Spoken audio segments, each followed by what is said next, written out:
আসসালামু আলাইকুম। সংবাদের সময়ে আপনাদের সবাইকে স্বাগতম। বাংলাদেশ আওয়ামী লীগ প্রকৃতপক্ষে যেভাবে এগিয়ে যাচ্ছে, তাতে কি কোনো ধরনের প্রতিবিপ্লবের সম্ভাবনা তৈরি হচ্ছে কিনা? অথবা বাংলাদেশ আওয়ামী লীগ কোনো ধরনের প্রতিবিপ্লব ঘটিয়ে পুনরায় ক্ষমতায় যেতে পারবে কিনা? এই বিষয়টি নিয়ে কিন্তু এক ধরনের গুঞ্জন তৈরি হয়েছে।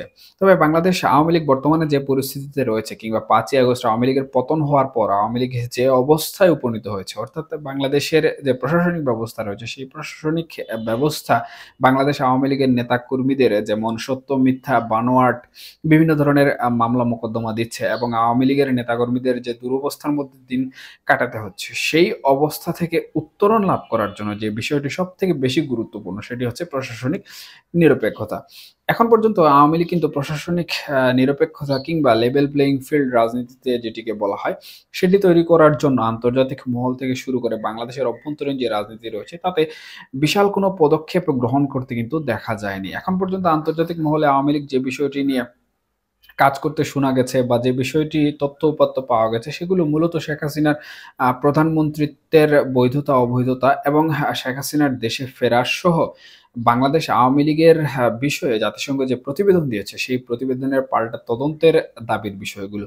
তবে এই বিষয়ে এখন পর্যন্ত কিন্তু সুস্পষ্ট সকল প্রকার তথ্য আওয়ামী লীগের প্রচার সেল থেকে প্রচার করা হয়নি। যদিও বিভিন্ন সূত্র উপাত্তর মাধ্যমে কিংবা বিভিন্ন গণমাধ্যমের কাটছাঁটের মাধ্যমে সুস্পষ্টভাবে অল্প কিছু সংখ্যক তথ্য পাওয়া গেলেও এর বেশিরভাগ কোনো তথ্যই কিন্তু এখন পর্যন্ত আওয়ামী লীগের যে প্রচার সেল রয়েছে তার মাধ্যমে কিন্তু প্রচার করা হয়নি।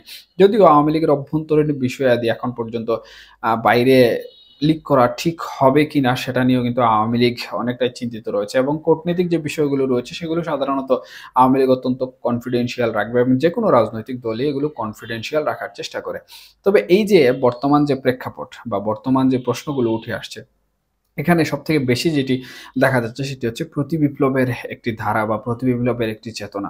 আমি মনে করছি যে বাংলাদেশ আওয়ামী লীগের বর্তমান যে পরিস্থিতি রয়েছে, এই পরিস্থিতিতে আমরা শুধু যে সকল মিছিলসমূহ দেখতে পাচ্ছি, সেই সকল মিছিলসমূহের মাধ্যমে কিন্তু একটি রাজনৈতিক দল কোনোভাবেই প্রতিবিপ্লব ঘটাতে সক্ষম হয় না। প্রতিবিপ্লব ঘটানোর জন্য এখানে সবথেকে গুরুত্বপূর্ণ যে বিষয় সেটি হচ্ছে অবাধভাবে চলাফেরা।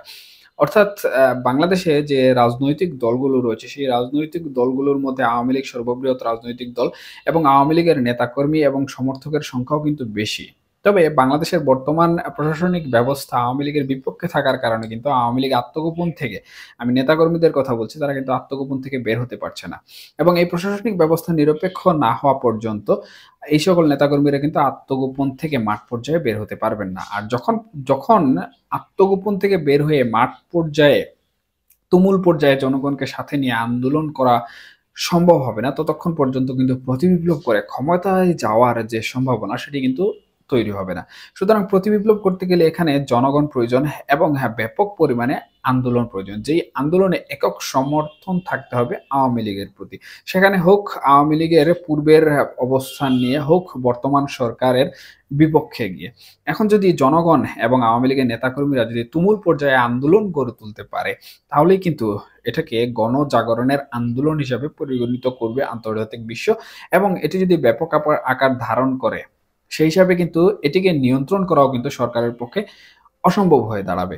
আর আমরা যেভাবে দেখেছি যে বিগত গণ-অভ্যুত্থান সংগঠিত হয়েছে যেভাবে, সেই প্রক্রিয়ায় যদি আওয়ামী লীগ বাস্তবায়ন করতে সক্ষম হয়, তাহলে কিন্তু পুনরায় পাল্টা ক্ষমতা দখল করারও একটি প্রক্রিয়া যেটি আওয়ামী লীগ পরিকল্পনা করছে সেটি কিন্তু সফল হবে।